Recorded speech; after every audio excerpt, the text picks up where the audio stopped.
Blue Racer. Story by Juanita Havell. Illustrations by Judy Love.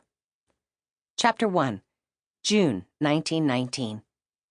I'm Betty McCool, and I want to tell you what happened that summer in 1919. I am the oldest of 3 children.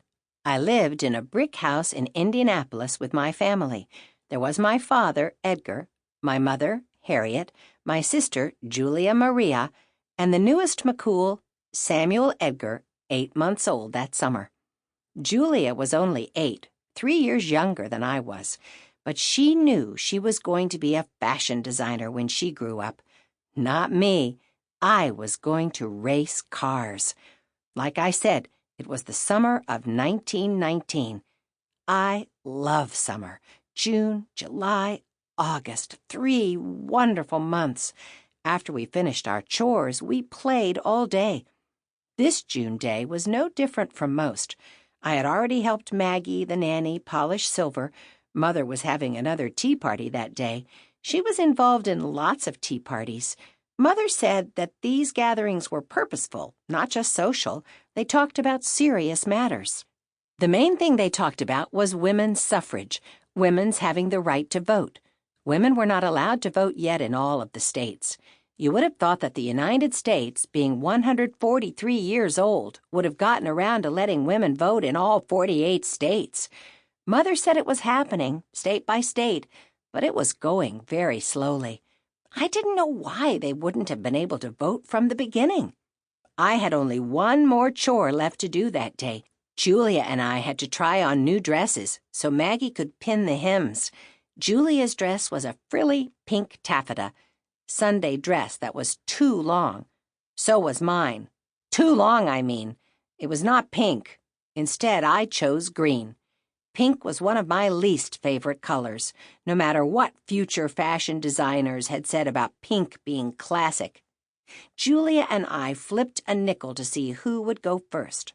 I used a trick by saying, "Heads I win, tails you lose." Julia fell for it. It was tails, so I won. She had to try on her dress first. I was heading for the front porch to wait for my turn when I saw Cecil walking up the sidewalk. Now that was what I call perfect timing. Cecil Graves, who was my best friend, lived next door with his mother and father. Cecil was 12 and had never climbed a tree. I mentioned trees because I loved to climb trees. I even made a tree house in the big tree in the backyard, but I wished Cecil could have played in it. He was strong enough to climb up. I knew this because sometimes he swung on the rope hanging from a branch of the tree, but he had a brittle bone disease that made his bones break easily, and he had to be careful. If he had tripped and fallen, Cecil could have broken a bone. That past winter he had broken his ankle twice and had to use a wheelchair for a while. He couldn't ever ride bicycles or go sledding either. "Hi, Cecil," I said.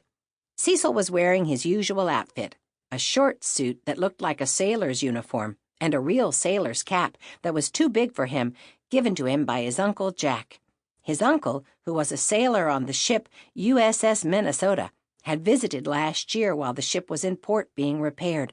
Cecil was so proud of his uncle that he wore the cap every day. Sometimes I wished I could have worn an outfit like that instead of dresses that just went to my ankles. It would have been swell to wear a cap all the time. I suspected Sample complete. Ready to continue?